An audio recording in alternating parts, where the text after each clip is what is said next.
السلام علیکم ناظرین، مسٹر قصہ میں آپ کا ہوسٹ شاہد اکرام حاضر خدمت ہے۔ اس سے پہلے 3 اقساط میں ہم حضرت آدم علیہ السلام کے بارے میں قصہ آپ کو سناتے رہے ہیں، اور اس ویڈیو میں انشاءاللہ حضرت آدم علیہ السلام کے سلسلے کا چوتھا حصہ آپ کو سنایا جائے گا، چوتھا اور آخری حصہ۔ تو اگر آپ کو ہماری ویڈیوز پسند آ رہی ہیں تو ہمارے چینل کو سبسکرائب کر لیں اور بیل آئیکن کو بٹن دبا دیں، اور اگر آپ کو قصہ پسند آتا ہے تو ویڈیو کو بھی لائک کر دیں۔ تو آتے ہیں قصے کی طرف۔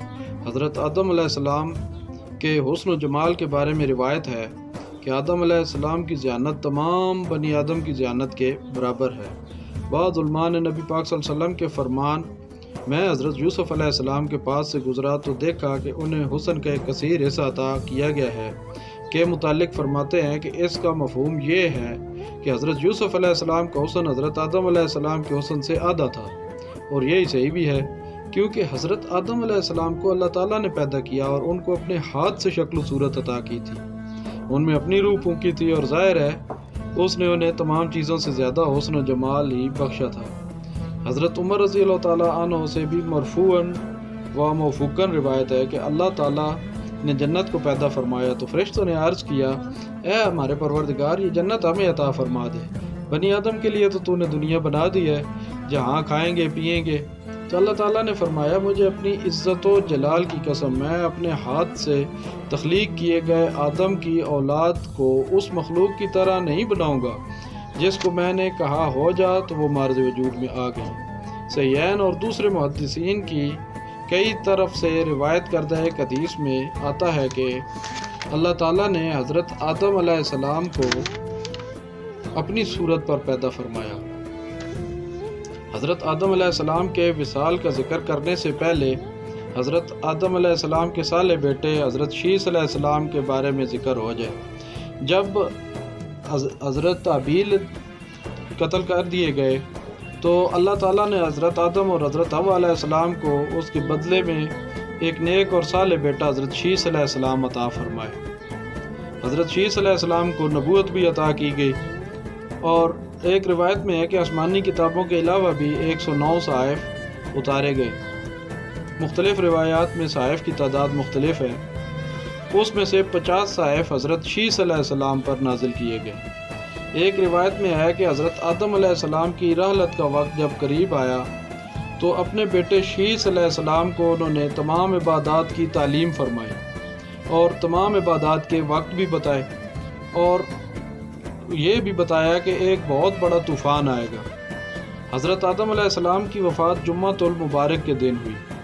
فرشتے خوشبو اور کفن جنت اور حریم قدس سے ساتھ لائے، حضرت شیث علیہ السلام سے تعزیت کی اور انہیں وصیت فرمائی۔ ایک روایت میں ہے کہ جب حضرت آدم علیہ السلام کی وفات کا وقت قریب آیا تو اپنے بیٹوں سے پھلوں کی خواہش کی، اور ایک روایت میں ہے کہ انگوروں کی خواہش کی، تو ان کے بیٹے پھلوں اور انگوروں کی تلاش میں نکلے تو راستے میں انہیں فرشتے ملے۔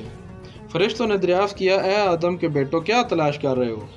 انہوں نے بتایا، ہمارے والد محترم بیمار ہیں اور انہیں پھلوں کے کھانے کی خواہش ہے۔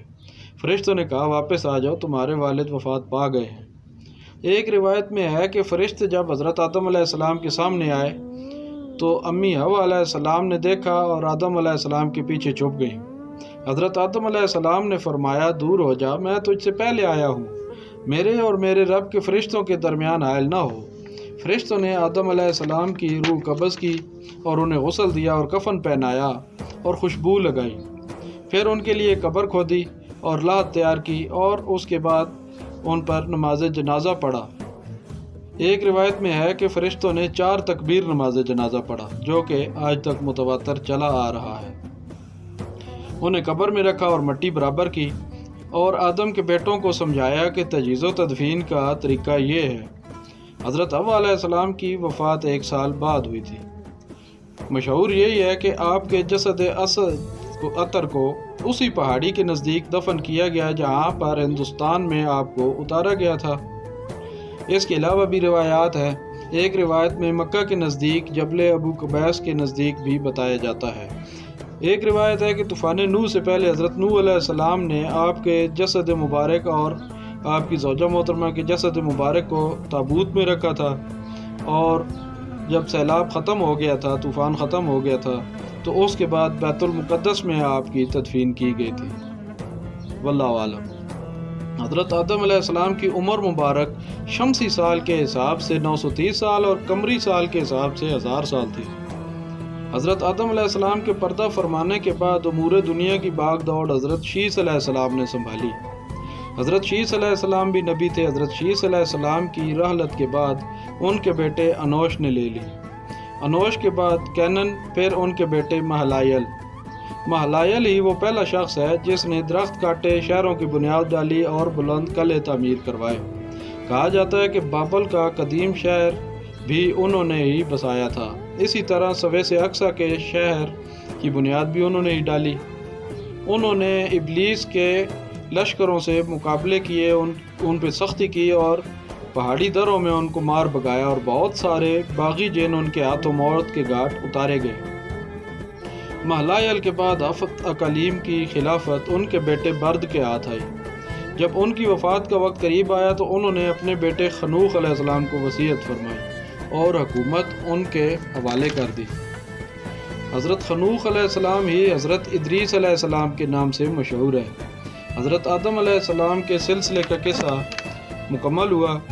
اگر اس میں کوئی کمی رہ گئی ہو تو آپ کمنٹ میں بتائیں، تاکہ اس بارے میں ہم سپلیمنٹری طور پہ ایک علیحدہ سے ویڈیو بنا لیں گے۔